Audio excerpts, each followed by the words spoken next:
चुनाव में जहां जहां कांग्रेस पार्टी या विपक्षी दल जीतते हैं वहां पे ईवीएम या वोट चोरी वहां पे होती है। नहीं, पत्रकार महोदय, आपने बहुत अच्छा सवाल करा और मुझे ये उम्मीद थी कि आप मुझसे ऐसा सवाल करें।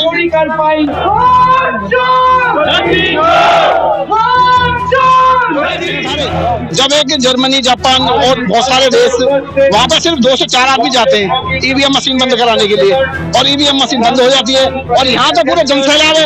जब ईवीएम मशीन बंद क्यों नहीं हो रही?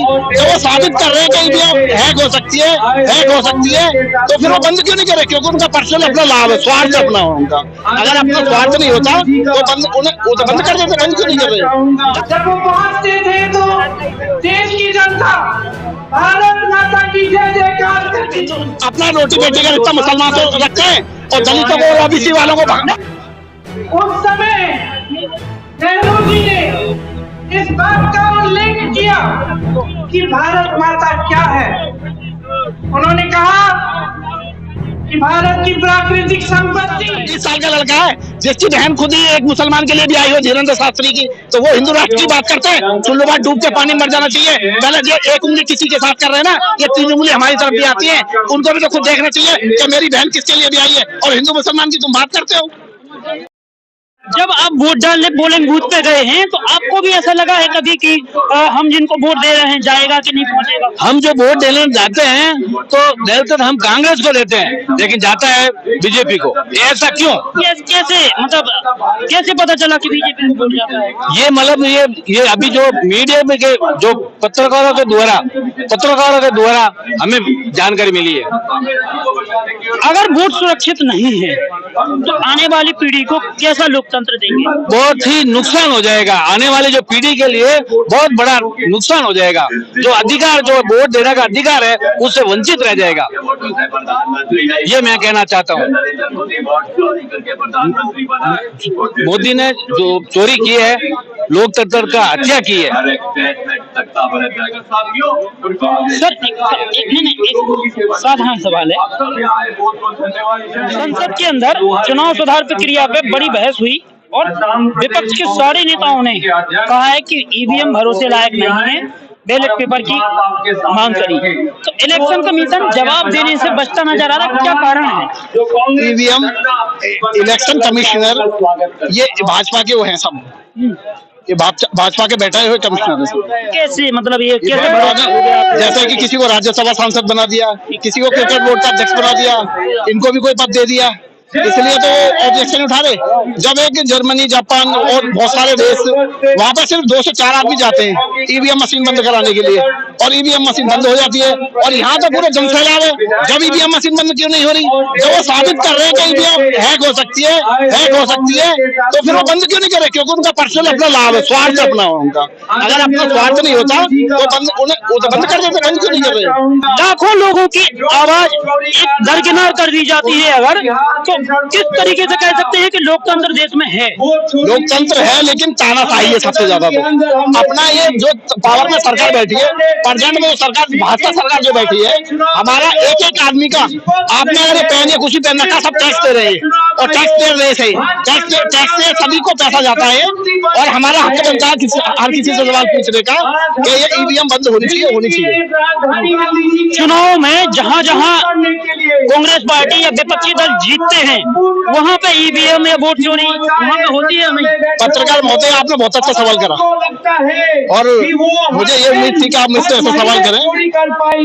अब हरियाणा में, बिहार में और तुम्हारे दिल्ली में इलेक्शन हो रहा है 1 तारीख को और रिजल्ट आ रहा है 8 तारीख को। तो इलेक्शन 1 तारीख को हो रहा है, ईवीएम से हो रहा है, इलेक्ट्रॉनिक मशीन से हो रहा है, तो 2 तारीख को रिजल्ट आना चाहिए ना। इस रामलीला मैदान में लाइव चलना चाहिए ईवीएम खोलने के लिए, लाइव चलना चाहिए। जनता की गुजारिश है, अगर तुम ईवीएम से इलेक्शन करा रहे हो तो उसको ईवीएम लाइव चलाइए और दूसरे दिन ही खोलिए। 8वें दिन क्यों खोल रहे हो? इसका क्या मतलब होता? सब समझ रहे हो क्या गड़बड़ है? समाजवादी की सांसद हैं, मैनपुरी से सांसद है डिम्पल यादव, उन्होंने भी इस तरीके से कहा है कि वोटिंग का भी वीडियो रिकॉर्ड हो और वोटिंग का जहां पे काउंटिंग होती है और रिजल्ट आते हैं वो भी लाइव प्रसारण हो।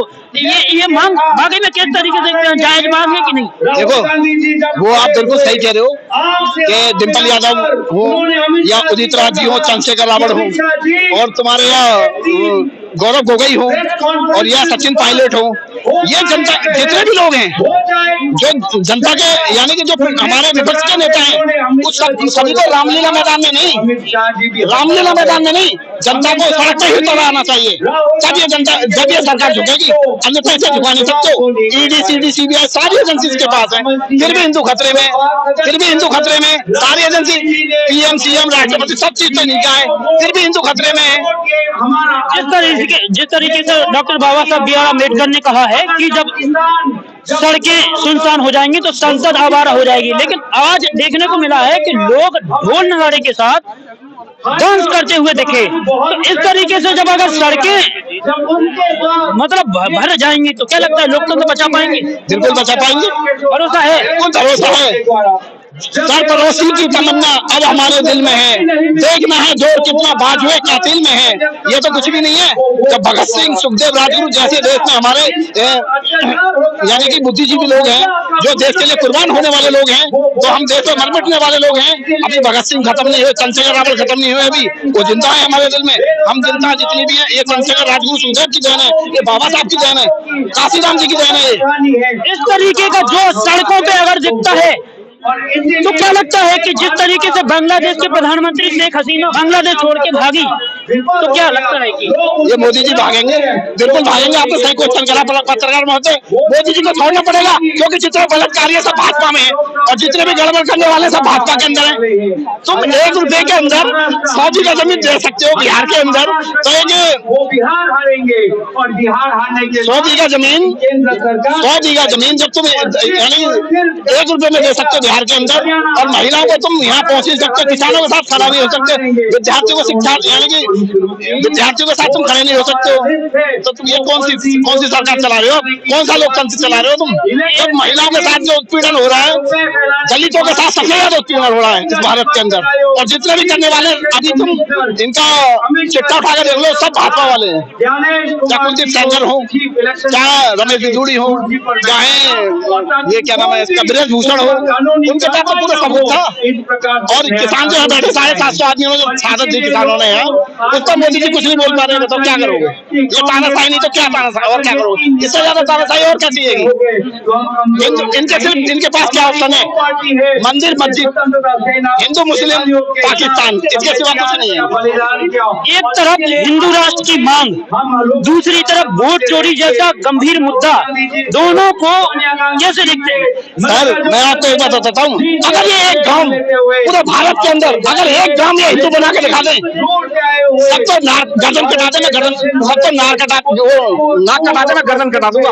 अगर एक गांव सिर्फ ये हिंदू का बना के दिखा दे, तो जो नहीं सर, धीरेन्द्र शास्त्री बागेश्वर धाम के जो पीठाधीश्वर हैं, 3 राज्यों की सरकार उनको सुरक्षा दे रही थी, ये क्या है फिर? अरे धीरेन्द्र शास्त्री मेरे जैसा भाई है, जैसे मैं हूँ ना 40 साल का, धीरेन्द्र शास्त्री भी ऐसे 40 साल का है। 40 साल का नहीं है, 26 साल का है जी, 26 साल का है, 26 साल का लड़का है, जिसकी बहन खुद ही एक मुसलमान के लिए भी आई हो, धीरेन्द्र शास्त्री की, तो वो हिंदू राष्ट्र की बात करते हैं। चुल्लू बात डूब के पानी मर जाना चाहिए। पहले जो एक उंगली किसी के साथ कर रहे हैं ना, ये 3 उंगली हमारी तरफ भी आती है, उनको भी तो खुद देखना चाहिए कि मेरी बहन किसके लिए भी आई है, और हिंदू मुसलमान की तुम बात करते हो। और अगर इस तरीके से मतलब बात की जाती है कि हिंदू राष्ट्र बाकी तो मुसलमान, तो ये जो तिरंगा की बात, लोकतंत्र की बात, ये कहाँ रह जाएगी? आप पत्रकार महोदय, यहाँ से सिर्फ 2 किलोमीटर, यहाँ से 2 किलोमीटर लाल किला है, इंडिया गेट है। लाल किले पर सबसे पहले झंडा लगाने वाला कौन सा? वो भारतवासी मेजर शहनवाज हुसैन था। मेजर शहनवाज हुसैन ने सबसे पहले लाल किले पर झंडा लगाया था। क्या वो हिंदुस्तानी या भारतवासी नहीं था वो? अभी तुम इंडिया गेट पर चले जाओ, इंडिया गेट पर सबसे ज्यादा शहीद होने वाले का नाम मुसलमानों का आएगा। ये तो सिर्फ हिंदू अपना रोटी बेटी का रिश्ता मुसलमान से रखते हैं, और दलितों को, ओबीसी वालों को ओबीसी वालों को भड़का रखा है, एसटी वालों को भड़का रखा है इन्होंने। उन्हीं धीरेन्द्र शास्त्री से जब सवाल किया गया कि आप जातियां खत्म करना, उनसे कहा कि जातियां खत्म करना चाहते, तो उन्होंने कहा कि हम जातियां खत्म नहीं करना चाहते, हम तो बस वर्ष की मांग कर रहे हैं। ये क्या तरीका है? सब ऐसा है, एक ब्राह्मण एक दलित क्या पानी नहीं पी सकता, आप कुछ समझदार हो। एक ब्राह्मण दलित क्या पानी नहीं पी सकता। सारे ब्राह्मण ऐसे नहीं है, ऐसे ही है सर, ऐसे ही है। एक बोतल पानी की बिस्लरी की जब मैं रखा जाती है, सारे ब्राह्मण ऐसे, बिल्कुल सारे ऐसे। आप एक मछली पूरे तालाब को गंदा कर देती है, आप कुछ समझदार। जय भीम, जय भारत, जय संविधान। धन्यवाद। बुनियाद